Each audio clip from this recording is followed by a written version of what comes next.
Welcome back to the channel, everybody. Thank you for joining me. In today's video, we're going to be talking about Kaspa. It has been a very exciting week within the stock market, crypto in general. It has been an interesting week.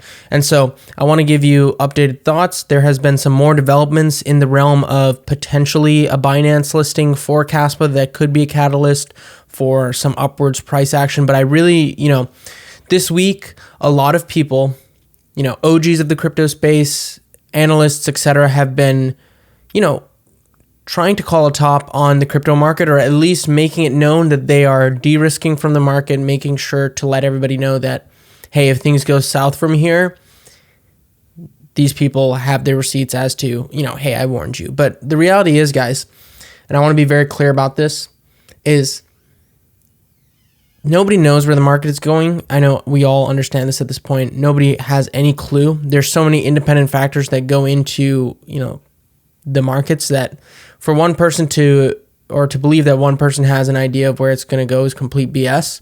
But what I will say here is that I've always had the mindset of whatever I'm doing, I need to have a long-term thesis. So even with Kaspa, I do have a long-term thesis that if things don't play out the way we hope in this bull market, that Kaspa will be around for more than one bull market. So keep that in mind. But we have very, very essential lines in the sand that we need to hold for Kaspa before things get dicey. Things get, I don't even want to say scary, but really just, it's all about risk management here. If you've been following the channel, you know that we recently made a pretty big allocation to Kaspa from all of these other gains that we were making in all these short-term plays. A lot of those profits flew back into Kaspa. And guys, there was an absolute banger of an episode on the podcast. Me and my good friend Alex have been running a podcast. We've had 5 episodes out. The last episode was an absolute banger. Honestly, it's like an hour-long crypto therapy session for me. So if any of you guys want to go and enjoy listening to that, do so. I think hopefully it's enjoyable.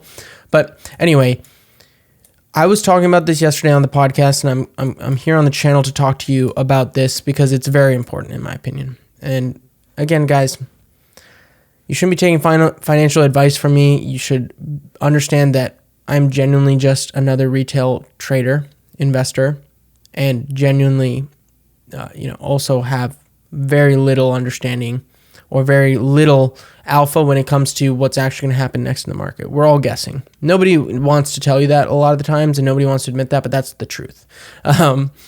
So anyway, back to Kaspa. There has been a lot of fundamental news, and there's all this speculation because there's massive accumulation occurring from specific wallets. Wallet number 5 for all of you guys who are in the trenches of Kaspa lore, Kaspa conspiracies, and people are trying to understand what who's acquiring all this Kaspa, like millions and millions worth of Kaspa. What's going to happen with this Kaspa?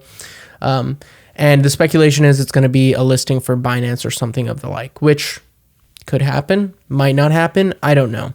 I personally am not making or taking a bet on Kaspa based on it having a listing on Binance, but of course, it's a huge thing if Binance goes and lists Kaspa because they have to do it by buying Kaspa off the open market. Kaspa doesn't have a marketing team. Kaspa is a community-driven open source project.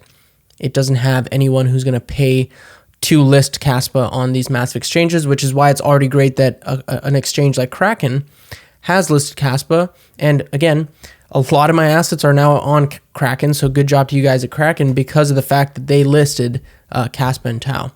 So anyway, now talking about the technicals.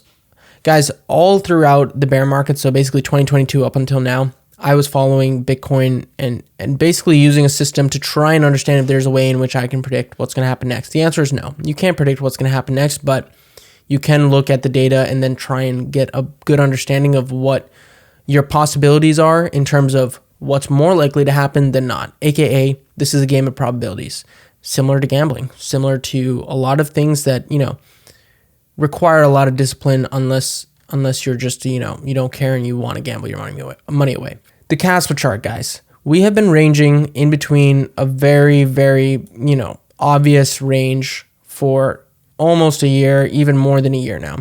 And that's between 11 and 20 cents. So around 10 to 20 cents. So Within this range, there's two things that could be happening.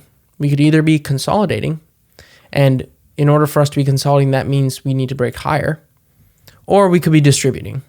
And that means, we're breaking lower and we're probably going significantly lower if this was a distribution. The only way in which I see this being a distribution is if the rest of the market is topped and Bitcoin is topped, which is possible. I'm obviously, again, it's a game of probabilities. Like, we can't say that it's not a possibility, but right now I'm waiting for more confirmations to believe we are topped. And yes, I might not be the first one out of the market because of that, but I have already de-risked enough to be okay with what I have in the market.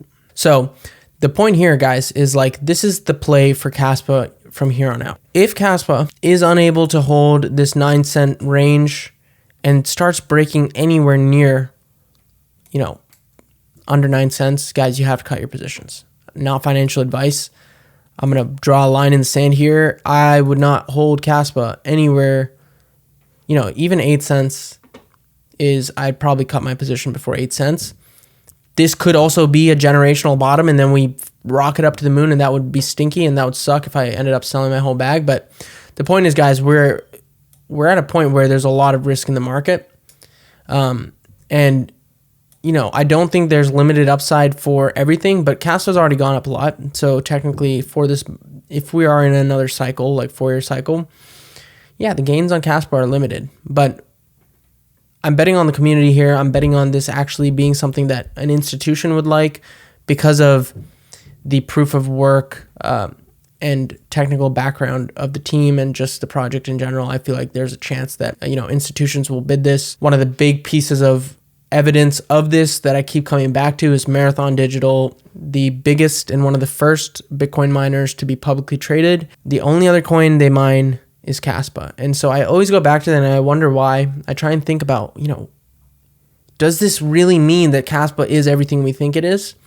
Potentially. But that being said, from a technical level and from just, risk management, if we're breaking below or even coming close or we start seeing a lot of weakness in the markets, that's where I'm going to cut my position.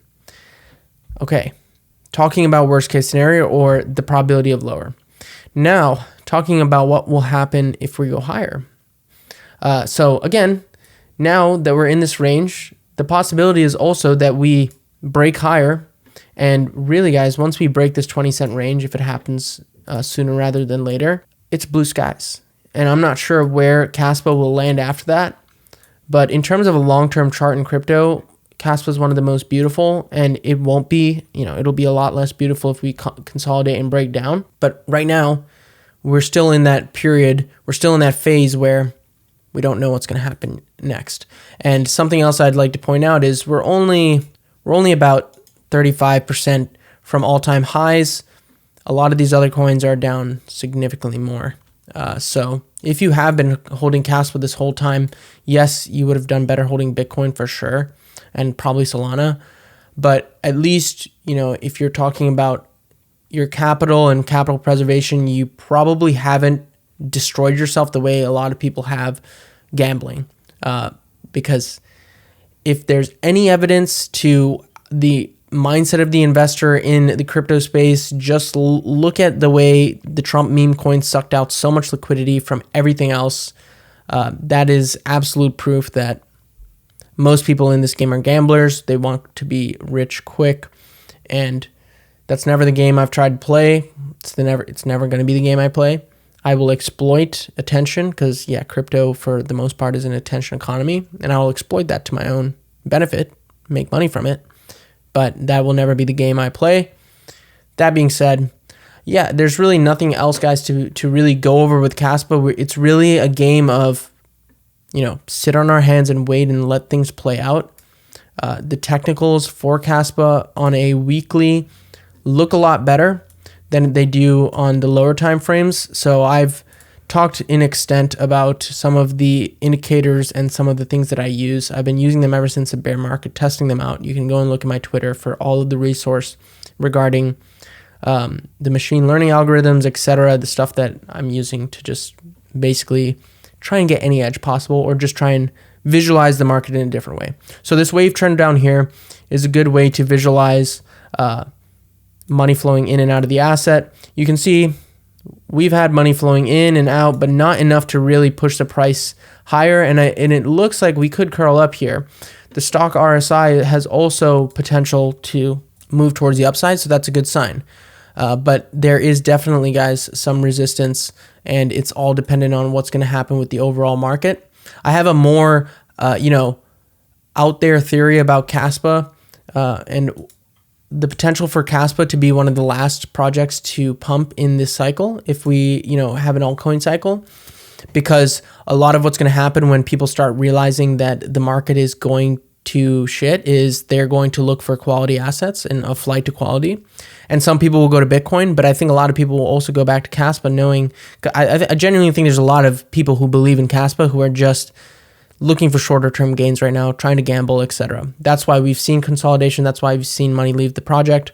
People don't believe there's much of a upside left in Kaspa. So I don't know. There's a lot of variables at play, guys. There's a lot of things that could happen in the next week, 2 weeks, month. But as far as I'm concerned, I will be here weekly to give you the update on what we do with this play. And hopefully it plays out in the way we want. But if it doesn't, you guys have to understand, like, we can't just fold. We can't just say, all right, I'm just going to hold Kaspa forever, even if the technical suggests we're going down to 5 cents or something. Like, we're not going to do that. So yeah, guys, it's been an interesting week. There has been a lot going on. Not much in terms of, one day everyone thinks that we're back and altcoin season's back. One day we think it's the top. Again, like I said, this is the most uncertain I've seen a lot of people in the space. A lot of people I do like, though, are still bullish and still believe we're going to have a good year. So that's a good sign. We genuinely don't know. In terms of Kaspa, I'm holding. The green light is on. The lamp is on. It's lit. And the only way that turns off is if the bull market's over for Kaspa, and we'll be here to let you know if that happens. But I appreciate every single one of you guys. Thank you so much. Make sure you like, subscribe if you want more Kaspa comment or content. Let me know.